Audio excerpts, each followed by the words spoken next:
برادران مسلک اعلیٰ حضرت، السلام علیکم ورحمۃ اللہ وبرکاتہ۔ نحمده ونصلي ونسلم على حبیبہ الکریم، اما بعد، فاعوذ باللہ من الشیطان الرجیم، بسم اللہ الرحمن الرحیم۔ ان اللہ اشترى من المؤمنین انفسهم واموالهم بان لهم الجنة، صدق اللہ مولانا العظیم وبلغنا رسوله النبی الامین الحبیب الکریم، ونحن على ذلك لمن الشاہدین والشاکرین والحمد للہ رب العالمین۔ سنیم من علی اللہ اکبر می زنم، دم زبو بکر و عمر عثمان و حیدر می زنم، قادری یمن علی یا غوث اعظم می زنم، دم ز شیخ احمد رضا خاں قطب عالم می زنم، رضوی یمن علی یا اعلی حضرت می زنم، دم ز شیخ حشمت علی خاں فرد عالم می زنم۔ آئیے ہم اور آپ مل کر اپنے آقا و مولا حضور احمد مجتبی جناب محمد رسول اللہ ارواحنا فدا صلی اللہ تعالی علیہ وعلی آلہ وسلم کی بارگاہ عرش پناہ میں درود پاک کا نذران محبت پیش کریں۔ اللہم صلی علی سیدنا و نبینا و شفیعنا و حبیبنا و مولانا محمد معدن الجود والکرم و آلہ الکرام و ابنہ الکریم و امتہ الکریمہ وبارک وسلم۔ سونا جنگل رات اندھیری چھائی بدلی کالی ہے، سونے والوں جاگتے رہیو چوروں کی رکھوالی، آنکھ سے کاجل صاف چرا لیں یا وہ چور بلا کے ہیں۔ ایسے چور ہیں آنکھ سے کاجل چرا لے جائے، صاف چرا لے جائے، آنکھ سے کاجل صاف چرا لیں یا وہ چور بلا کے ہیں، تیری گٹھری تاکی ہے اور تو نے نیند نکالی ہے، تیری گٹھری تاکی ہے اور تو نے نیند نکالی ہے۔ تو جگاتے رہے اعلیٰ حضرت، سونے والوں جاگتے رہیے، جاگتے رہیے، چوروں کی رکھوالی ہے، اور جگاتے رہے مگر ساتھ دینے والے، حق کا ساتھ دینے والے ہر دور میں کم رہے۔ تو فرمایا ساتھی ساتھی کہے کہ پکاروں، ساتھی ہو تو جواب آئے، ساتھی ساتھی کہہ کے پکاروں، ساتھی ہو تو جواب آئے، پھر جھنجلا کر سر دے پٹکوں، چل رے مولا والی ہے، سبحان اللہ، پھر جھنجلا کر سر دے پٹکوں، چل رے مولا والی ہے۔ تو بھروسہ جو ہے مولا پر ہے، اپنے آقا پر ہے۔ اب جب وہ والی ہے، جب وہ مددگار ہے، جب وہ حمایت کرنے والے ہیں، جب وہ ہماری مدد فرمانے والے ہیں، تو پھر کسی اور کا ساتھ لینے کی کیا ضرورت ہے؟ پھر جھنجھلا کے یہ نہیں فرمایا کہ جب ساتھی کوئی نہیں تو ساتھ چھوڑ دو، کام کرنا ہی چھوڑ دو، لوگوں کو بتانا ہی چھوڑ دو، نہیں، فرمایا جب ساتھی نہ ملے پھر بھی اکیلے لگے رہو۔ اب کس کے بھروسے پر؟ اس کے ادھر ادھر کے بھروسے پر نہیں، امام مولوی مفتی پیر قاضی کے بھروسے پر نہیں، بلکہ فرمایا پھیر دیجئے پنجے دیوے لڑی، پھیر دیجئے پنجے دیوے لڑی، مصطفیٰ کے بل پہ طاقت کی، مصطفیٰ کے بل پہ طاقت کی۔ وقت کم ہے اور یہ محفل شریف ہے، سرکار ہمارا مشن بھی یہی ہے کہ سرکار اعلیٰ کا پیغام جہاں تک پہنچا دیا جائے۔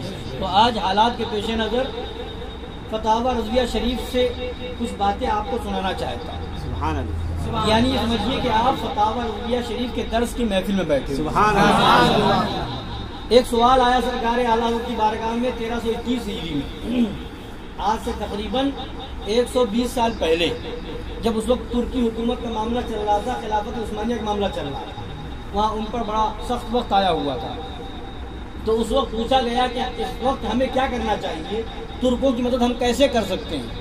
تو اس زمانے کی باتیں جو ہیں وہ آپ اس زمانے میں دیکھیں تو سمجھ میں آئے گا کہ اعلیٰ حضرت اس زمانے میں بھی ہماری رہنمائی فرما رہے ہیں۔ جواب دیتے دیتے آگے فرماتے ہیں، حضور سیدنا سید عالم صلی اللہ علیہ وسلم فرماتے ہیں، لا تزال طائفة من امتی ظاہرین علی الحق لا يضرهم من خذلهم ولا من خالفهم حتى يأتي امر الله وهم على ذلك غالبا. یہ حدیث پاک ہے. کیا مطلب یہ کہ میری امت کا ایک گروہ ہمیشہ حق پر غالب رہے گا.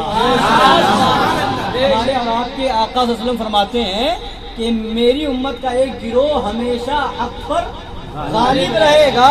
ان کی مخالفت اور رسوائی کرنے والا ان کو ضرر نہ پہنچا سکے گا.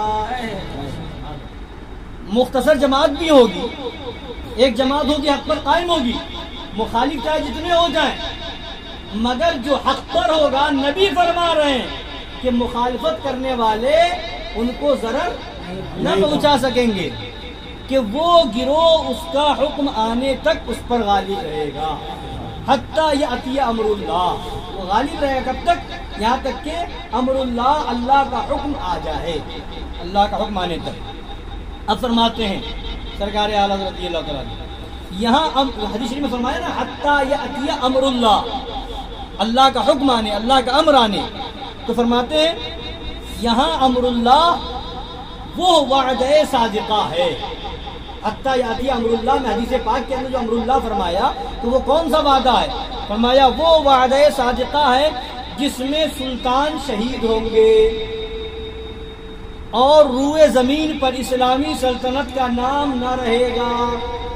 اللہ نے فرمایا وہ وقت آئے گا کہ سلطان شہید ہو جائیں گے, اسلامی بادشاہ, اور اسلامی سلطنت کا نام بھی روئے زمین پر نہ رہے گا. تمام دنیا میں نصارہ کی سلطنت ہوگی, تمام دنیا میں نصارہ کی سلطنت ہوگی. اگر معاذ اللہ وہ وقت آ گیا ہے جب تو کوئی چارہ کار نہیں, اگر وہ وقت آ چکا ہے اسے فرما رہے ہیں تو کوئی چارہ کار نہیں, شدنی ہو کر رہے گی, جو ہونا ہے وہ ہو کر رہے گا. مگر وہ چند ہی روز کے واسطے ہے جو اسلامی سلطنت ختم ہو جائے گی, نام کی بھی نہیں رہے گی, پوری دنیا میں نصارہ کی حکومت ہوگی. تو فرماتے ہیں یہ چند روز کے واسطے, اس کے متصل ہی حضرت امام کا ظہور ہوگا. چند دن کے لیے نصارہ کی پوری دنیا میں حکومت ہوگی, پھر متصل ہی فوراً حضرت امام مہدی علیہ الصلوۃ والتسلیم رضی اللہ تعالیٰ عنہ کا ظہور ہوگا. پھر سیدنا روح اللہ عیسیٰ مسیح علیہ الصلوۃ والسلام نزول اجلال فرمائیں گے اور کفر تمام دنیا سے کافور ہوگا. کفر پوری دنیا سے ختم ہو جائے گا. تمام روئے زمین پر ملت ایک ملت اسلامی ہوگی, اور مذہب ایک مذہبی اہل سنت. فرماتے ہیں غیب کا علم اللہ عز و جل کو ہے. یہ سب خبیث مار دی جائیں گے, بابڑے دیوبندی ناقصی قادیانی جتنے ہیں سب جہنم پہنچ جائیں گے. فرماتے ہیں غیب کا علم اللہ عز و جل کو ہے, پھر اس کی عطا سے اس کے حبیب صلی اللہ علیہ وسلم کو. مگر فقیر جہاں تک نظر کرتا ہے, اعلیٰ فرما رہے ہیں فقیر جہاں تک نظر کرتا ہے ابھی انشاءاللہ وہ وقت نہیں آیا, وہ وقت نہیں آیا. اگر ایسا ہے تو ضرور نصرت الہیہ نزول فرمائے گی اور کفار ملاعنہ اپنے کیفر کردار کو پہنچیں گے.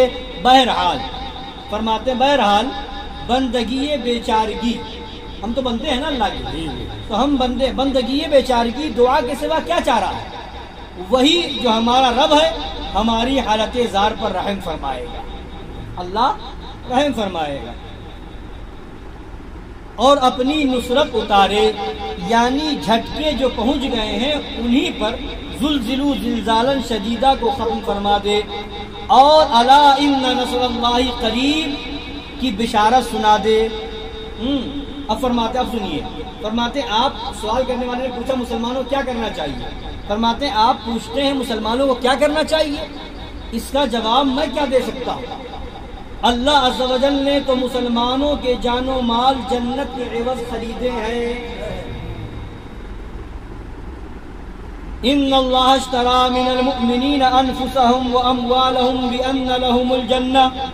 آیت کریمہ, بے شک اللہ نے مسلمانوں کے جان و مال خرید لیے ہیں اس بدلے پر کہ ان کے لیے جنت ہے.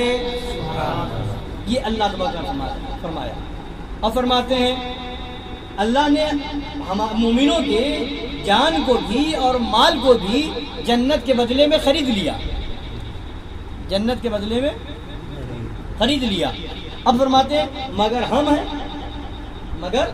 ہم ہیں کہ مبی دینے سے انکار اور سمن کے خواستگار. مال دینا نہیں چاہتے اور پیسہ لینا چاہتے ہیں. بھائی جب پیسہ کب ملے گا؟ جب ہم کچھ مال دیں گے نا.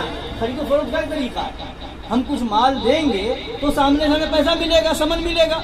اور ہمارا حال کیا ہے کہ ہم مبی نہیں دینا چاہتے, سامان دینا نہیں چاہتے, اور چاہتے ہیں کہ پیمنٹ مل جائے, پیسہ آ جائے. تو فرماتے ہیں ہندی مسلمانوں میں یہ طاقت کہاں کہ وطن و مال اہل و عیال چھوڑ کر ہزاروں کوس دور جائیں اور میدان جنگ میں مسلمانوں کا ساتھ دیں. مگر مال تو دے سکتے ہیں, اس کی حالت بھی سب آنکھوں دیکھ رہے ہیں. وہاں مسلمانوں پر یہ کچھ گزر رہی ہے ترکستان میں اس وقت کا معاملہ ہے. یہاں وہی جلسے, وہی رنگ, وہی تھیٹر, وہی امنگ, وہی تماشے, وہی بازیاں, وہی غفلتیں, وہی فضول خرچیاں. یہاں وہی ہے, کچھ فرق نہیں پڑا. اور ابھی دیکھ لیجئے لاک ڈاؤن آیا, کتنا بڑا ایک خدا کی بارگاہ سے ایک جھنجھوڑنے والا قہر تھا, خدا کی طرف سے ایک عذاب تھا کہ سنبھل جاؤ. مگر اس کے بعد بھی حکم الہی سنایا جا رہا ہے, حکم نبی پاک صلی اللہ علیہ وسلم سنایا جا رہا ہے کہ نبی نے فرمایا ہے وہابیوں, دیوبندیوں, رافضیوں, قادیانیوں, چکرالویوں کے ساتھ نہ کھاؤ, نہ پیو, نہ اٹھو, نہ بیٹھو, ان کا ساتھ نہ دو, ان کے مسافہ نہ کرو. یہ سب حدیث پاک میں اللہ کے نبی صلی اللہ علیہ وسلم نے حکم دیا ہے. مگر کسی میں کوئی تبدیلی دکھی, کوئی فرق آیا نہیں, وہی امنگ, وہی ڈھنگ. فرماتے ہیں سرکار اعلیٰ ایک بات کی بھی کمی نہیں.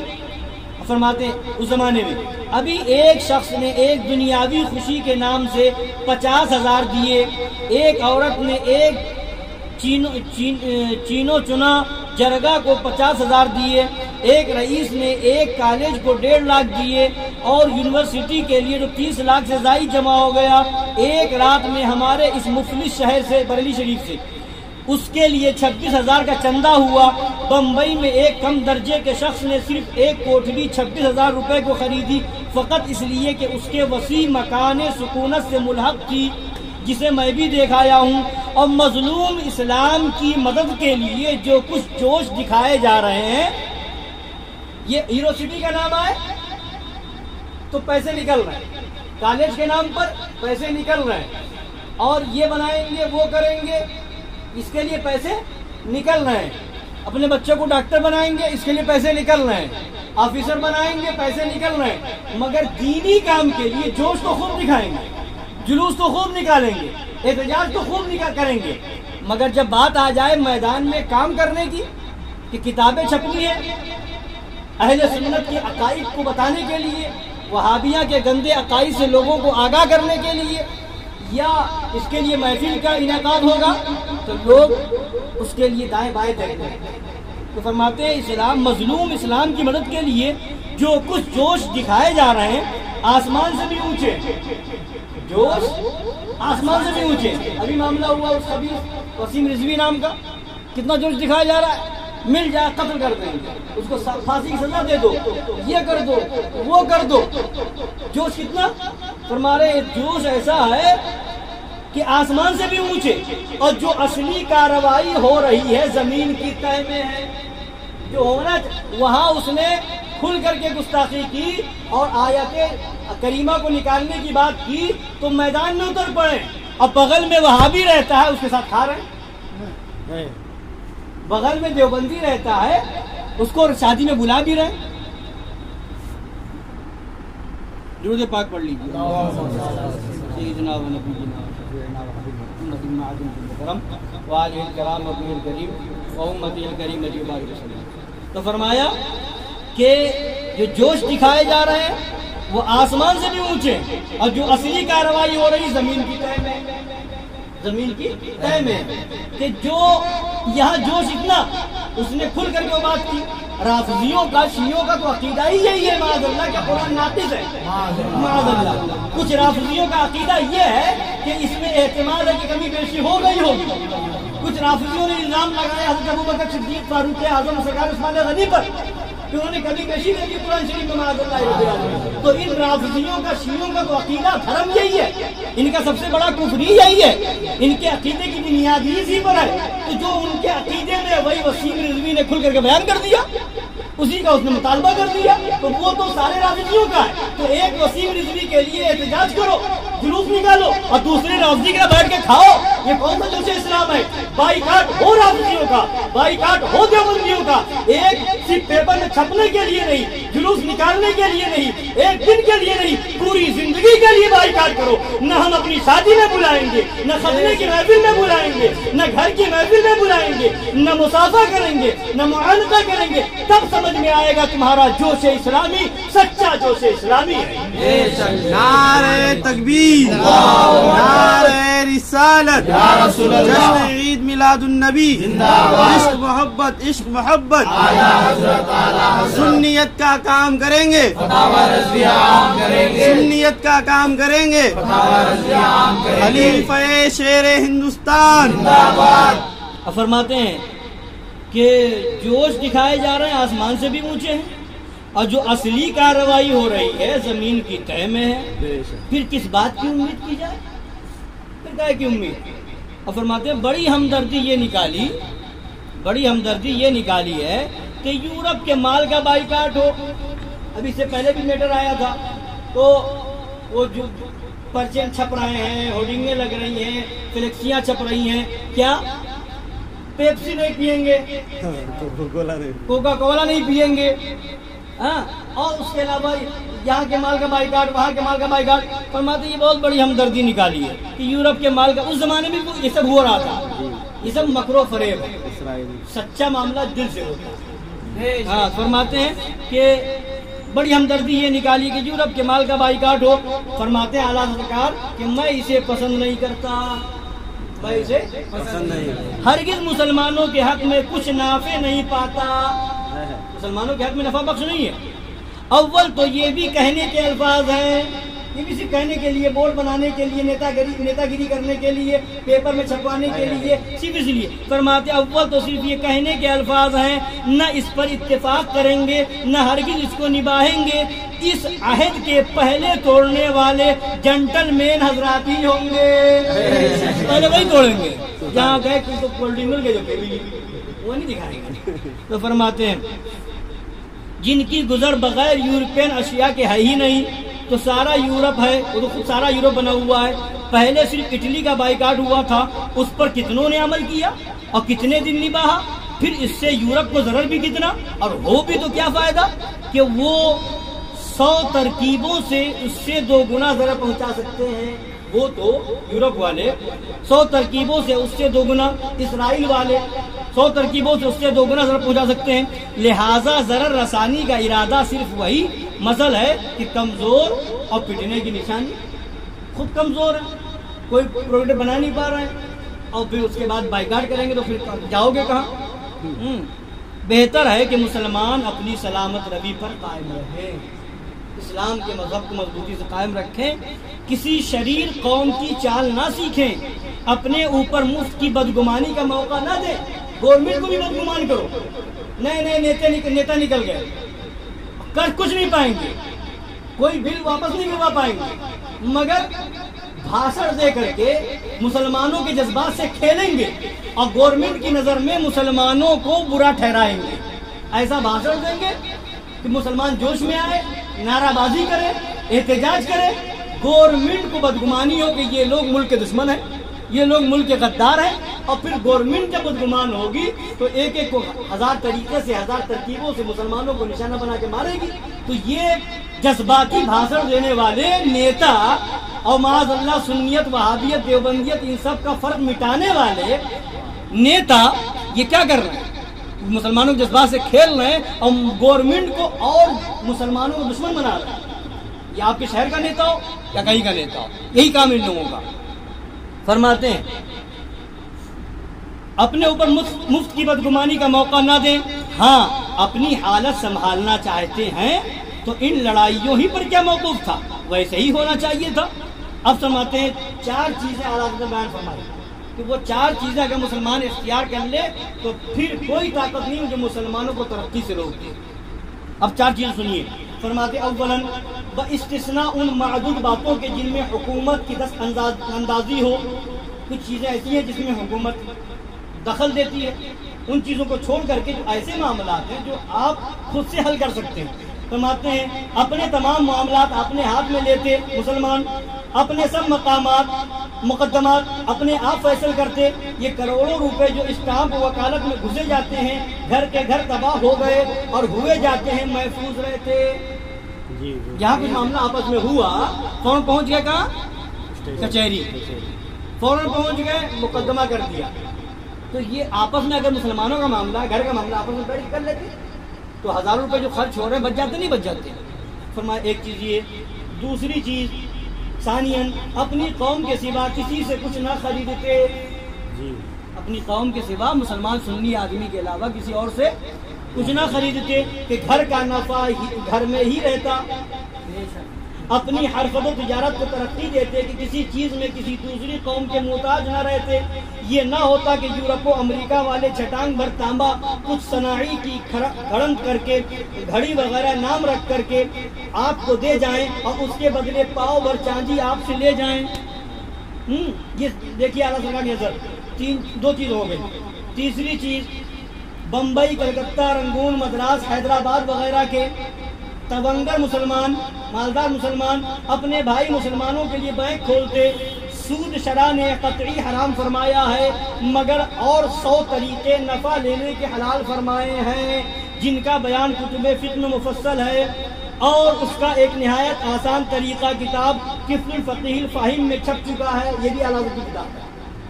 فرمایا کہ اگر مسلمان جو مالدار ہیں ادھر ادھر پیسے اٹھاتے ہیں، خرچ کرتے ہیں، اگر بینک کھول لیتے تو مسلمانوں کا فائدہ ہوتا. اور سود کے علاوہ 100 طریقے ہیں.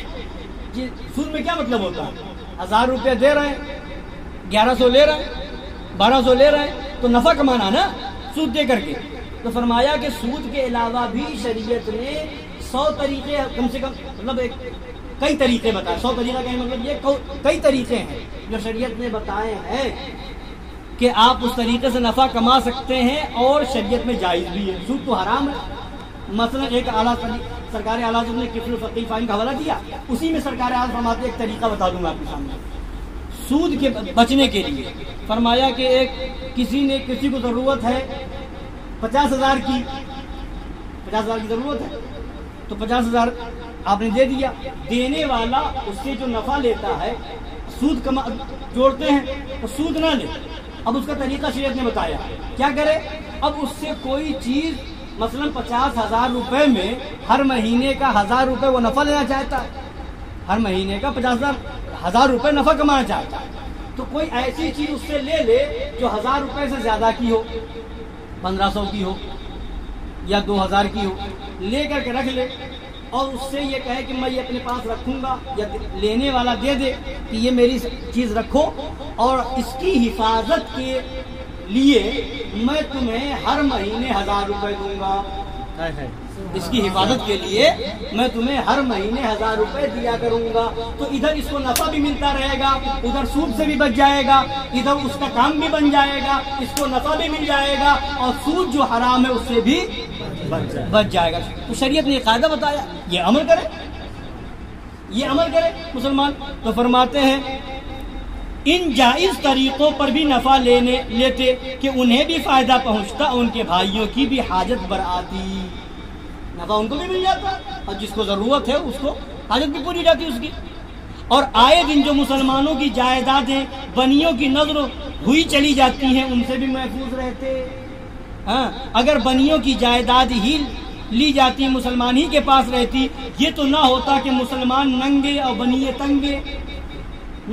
اب فرماتے ہیں چوتھی بات. 4 چیزیں میں 3 باتیں ہو گئی. چوتھی بات فرماتے ہیں سب سے زیادہ اہم، سب کی جان، سب کی اصل اعظم وہ دین متین تھا جس کی رسی مضبوط تھامنے نے اگلوں کو ان مدارج عالیہ پر پہنچایا. اگلے جو تھے ہمارے، انہوں نے اسلام کی رسی کو، دین کی رسی کو مضبوطی سے تھاما تھا. اس وجہ سے وہ حکومت کر گئے، اس وجہ سے وہ بادشاہت کر گئے، اس وجہ سے ان کی حکومت دنیا میں تھی. اور ہم نے آج دین کو کنارے کر دیا، دین کو دوسرا درجہ دے دیا ہے، دنیا کو پہلا درجہ دے دیا ہے، دنیا کی فکر پہلے ہے۔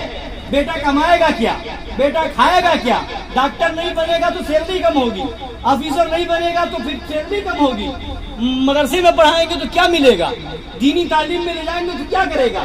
تو یہ دین کو ہم نے پیچھے کر دیا اور دنیا کو آگے کر دیا، اور وہ جو حکومت کر گئے تو وہ دین کو پہلے تھامے ہوئے تھے۔ تو فرماتے ہیں اگلوں کو ان مدارج عالیہ پر پہنچایا کس بات نے؟ دین نے۔ چار دانگے عالم میں ان کی ہیبت کا سکہ بٹھایا، نانے شبینہ کے محتاجوں کو بلند تاجوں کا مالک بنایا، اور اسی کے چھوڑنے نے، دین کو چھوڑ دینے نے پچھلوں کو یوں چاہے ذلت میں گرایا۔ آج کے دور میں جو ہو رہا ہے، مسلمان ذلیل ہو رہا ہے، یہ دین سے دوری کی بنیاد پر۔ اب تاریخ دیکھیں، کسی بھی بادشاہ کی تاریخ اٹھا کے دیکھیں، کوئی سرکار خواجہ قطب الدین کی بختیار کاکی کی بارگاہ کا بھکاری ہے، تو کوئی جو ہے محبوب الہی کی بارگاہ میں حاضری دینے والا ہے، تو کوئی جو ہے سرکار غریب نواز کی بارگاہ میں جھولی پھیلائے ہوئے ہیں۔ بادشاہوں کی تاریخ آپ دیکھیں تو کسی نہ کسی ولی سے جڑا ہوا نظر آتا ہے، تب وہ اس بلندی پر تھے۔ غریب نواز کی چوکھٹ سے جڑ جاؤ، آج بھی حکومت تمہیں مل جائے گی، مگر اپنی حالت تو بدلو۔ تو فرماتے ہیں فَإِنَّا لِلَّهِ وَإِنَّا إِلَيْهِ رَاجِعُونَ وَلَا حَوْلَ وَلَا قُوَّةَ إِلَّا بِاللَّهِ الْعَلِيِّ الْعَظِيمِ۔ دین متین علم دین کے دامن سے وابستہ ہے، علم دین سیکھنا، پھر اسی پر عمل کرنا، اپنی دونوں جہاں کی زندگی چاہتے اور انہیں بتا دیتا۔ فرماتے اندھو جسے ترقی سمجھ رہے ہو سخت تنزل ہے۔ آج ذہن بدل چکا، ترقی کسی اور کا نام ہو گیا۔ فرماتے جسے ترقی سمجھتے ہو، سمجھ رہے ہو سخت تنزل ہے، جسے عزت جانتے ہو اشد ذلت ہے۔ اب سنیے، فرماتے ہیں اگر مسلمان اگر یہ چار باتیں اختیار کریں تو انشاءاللہ العزیز آج کی حالت سمجھ جاتی ہے۔ یہ چار باتیں مان لیں، آج کی حالت سمجھ جاتی ہے۔ آپ فرماتے ہیں، اب آپ سنیے، سوال کرنے والے سے فرما رہے ہیں آپ کے سوال کا جواب تو یہ ہے، مگر یہ تو فرمائیے کہ سوال و جواب سے حاصل کیا، جب کوئی اس پر عمل کرنے والا نہ ہو۔ اب فرماتے اب اس پر تبصرہ بھی فرما رہے ہیں کہ یہ چاروں باتیں جو ہیں میں نے بتائی ہیں، اس پر مسلمانوں کا عمل کتنا ہوگا وہ دیکھیے۔ فرماتے ہیں عمل کی حالت ملاحظہ ہو۔ اول، پہلی چیز جو بیان فرمائی سرکار اعلیٰ حضرت نے وہ کیا تھی؟ مقدمات وغیرہ کے معاملات اپنے خود فیصلے گھر میں بیٹھ کر کے کریں۔ تو فرماتے ہیں اول کی حالت کیا ہے؟ اول پر یہ عمل ہے کہ گھر کے فیصلے میں اپنے دعوے سے کچھ بھی کمی ہو تو منظور نہیں۔ اگر دو بھائیوں میں اختلاف ہو گیا، بڑے ابو آئے یا گھر محلے کے یا پڑوس کے کوئی بڑے آدمی آئے فیصلہ کرنے کے لیے کہ چلو اتنا تم لے لو اتنا تم لے لو اور معاملہ رفع دفع کر دو، خوشی خوشی رہو، تو نہیں، جتنا ہمارا ہے، جتنا یہ ہے، جتنا دعویٰ ہے اس سے تھوڑا سا کم پہ منظور نہیں ہوں گے۔ یہ مسلمانوں کی حالت، فرماتے منظور نہیں۔ اور کچہری جا کر اگرچہ گھر کی بھی جائے، ٹھنڈے دل سے پسند، گرا گرا بھر زمین پر طرفین سے 2,000 بگڑ جاتے ہیں، کیا آپ ان حالتوں کو بدل سکتے ہیں؟ فرماتے ہیں ان حالتوں کو بدل سکتے ہیں مسلمان؟ فہل انتم منتہون، کیا تم باز آؤ گے؟ دوسری بات تجارت وغیرہ کی جو فرمائی کہ گھر کا نفع گھر میں رہے، خریدے تو مسلمان سے خریدے۔ فرماتے دوسری کی کیفیت یہ ہے کہ اول تو خاندانی لوگ حرفت و تجارت کو عیب سمجھتے ہیں، جو زمیندار لوگ رہ چکے ہیں کسی زمانے میں، اب نہیں ہے، یا تقسیم ہو گیا خاندان میں، اب وہ لوگ تجارت کرنے کو عیب سمجھتے ہیں۔ ارے ہم جائیں گے تجارت کرنے کے لیے، ہم تو نواب کے خاندان کے ہیں، ہم جائیں گے یہ کام کرنے کے لیے، ہم ملازمت کریں گے، ہمارے آبا و اجداد کو دیکھو نواب تھے۔ تو فرماتے ہیں یہ ایسے لوگ جو عیب سمجھتے ہیں، اور ذلت کی نوکریاں کرنے، ٹھوکریں کھانے، حرام کام کرنے، حرام مال کھانے کو فخر و عزت، تجارت کرنے کو ذلت سمجھتے ہیں اور اس کو عزت سمجھتے ہیں۔ اور جو تجارت کرے بھی تو خریدار کو اتنا حس نہیں، اتنا احساس نہیں، خریدنے والے مسلمان کو احساس نہیں کہ اپنی قوم سے خریدیں، اگرچہ پیسہ زائد صحیح کہ نفع ہے تو اپنے بھائی کا ہے۔ اہل یورپ کو دیکھا ہے کہ دیسی مال اگرچہ ولایتی کی مثل اور اس سے ارزاں بھی ہو مگر ہرگز نہ لیں گے اور ولایتی گراں خرید لیں گے۔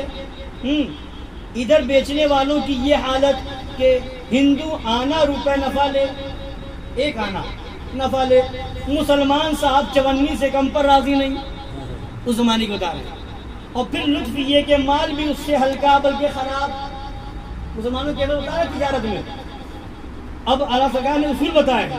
ہندو تجارت کے اصول جانتا ہے کہ جتنا تھوڑا نفع رکھے اتنا ہی زیادہ ملتا ہے.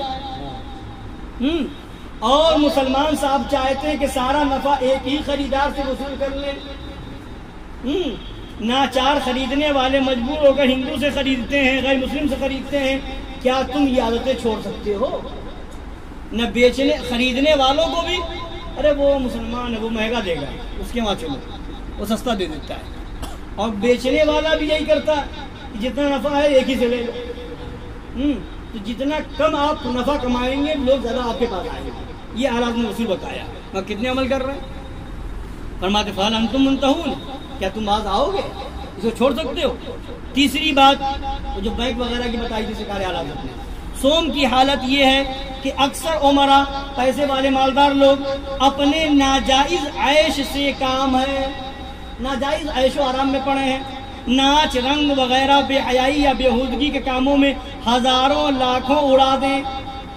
وہ ناموری ہے, ریاست ہے. پیسہ آیا تو ناچ بھی کرا رہے ہیں, ڈرامے بھی کرا رہے ہیں, مشاعرے کرا رہے ہیں, یہ کرا رہے ہیں, وہ کرا رہے ہیں, شادی کرائیں گے, اتنا لمبا خرچہ کریں گے تاکہ ناموری ہو, شہرت ہو. اور مرتے بھائی کی جان بچانے کو ایک خفیف رقم دینا ناگوار ہے نا. یہ پوزیشن مسلمانوں کی. اور فرماتے ہیں جنہوں نے بنیوں سے سیکھ کر لین دین شروع کیا وہ جائز نفع کی طرف توجہ کیوں کریں؟ یہ جو بنیے دیتے ہیں سود کے پیسے وغیرہ تو کچھ مسلمانوں سیکھ بھی لیا تو یہ بھی نہیں معلوم کرنے جاتے کوئی جائز طریقہ بھی ہے کمانے کا, اس میں نہیں, وہی نفع حاصل کرنے کے لیے سود لین دین کرتے ہیں, توجہ نہیں کرتے. فرماتے دین سے کیا کام, اللہ اور رسول کے احکام سے کیا غرض. اب سنیے, ختنہ نے انہیں مسلمان کیا اور گائے کے گوشت میں مسلمانی قائم رکھی. ختنہ کر لیا مسلمان ہو گئے, گائے کا گوشت کھا رہے مسلمان ہیں. معاذ اللہ رب العالمین, اس سے زائد کیا ضرورت ہے؟ نہ انہیں مرنا ہے, نہ اللہ واحد قہار کے حضور جانا ہے, نہ اعمال کا حساب دینا ہے. انا للہ و انا الیہ راجعون. یہ حالت ہے, آخرت کی فکر ہی نہیں. پھر سود بھی لیں تو بنیا اگر 12 آنے مانگے یہ 1.5 2 سے کم پر راضی نہیں ہوں گے. ناچار حاجت مند بندیوں کے ہتھے چڑھتے ہیں اور جائیدادیں ان کی نظر کر بیٹھتے ہیں. یہ ہو گئی. اور چوتھی بات بتائی تھی کون سی, سب سے بڑھ کر, سب سے اعظم, سب سے اصل, سب کی بنیاد, وہ کیا تھی؟ دین اسلام پر سنیت کو مضبوطی سے تھامنا. تو فرماتے ہیں چہارم کا حال ناگفتہ بھی ہے کہ انٹر پاس کو رزاق مطلق سمجھا, بی اے کر لیا, ایم اے کر لیا تو سمجھا بس یہ رزق مل گیا, رزاق یہی ہے. معاذ اللہ رب العالمین. اور ارے عالم بنائیں گے, حافظ بنائیں گے, دین کے لائن میں رکھیں گے, ارے کیا کمائے گا؟ مطلب معاذ اللہ دنیاوی ڈگری کو خدا سمجھ لیا. معاذ اللہ. وہاں نوکری میں عمر کی شرط, پاس کی شرط, پھر پڑھائی وہ مفید کہ عمر بھر کام نہ ہے. انٹر کر لو, بی اے کر لو, پی اے کر لو, کچھ بھی کر لو, تو بتاؤ کیا یہ دین کے کام آنے کوئی چیز ہے؟ عمر بھر ایسی گما دی. فرماتے ہیں کہ عمر بھر کام نہ آئے, مفید کہ عمر بھر کام نہ آئے, نہ اس کی نوکری میں اس کی حاجت پڑے. اپنی ابتدائی عمر, ابتدا کی جو بچپنے کی جو کا زمانہ ہے وہی تعلیم کا زمانہ ہے, ابتدائی عمر کے وہی تعلیم کا زمانہ ہے. یوں گواہی انٹر کے چکر میں, بی اے کے چکر میں, ایم اے کے چکر میں, اور دین سے دور رہے. اب فرماتے ہیں اب پاس ہونے میں جھگڑا ہے. اس زمانے میں میٹر تھا, اب پاس ہونے میں جھگڑا ہے. 3 بار فیل ہوتے ہیں اور پھر لپٹے چلے جاتے ہیں, اور قسمت کی خوبی کے مسلمان ہی اکثر فیل کیے جاتے ہیں. یہی ہوتا ہے نا.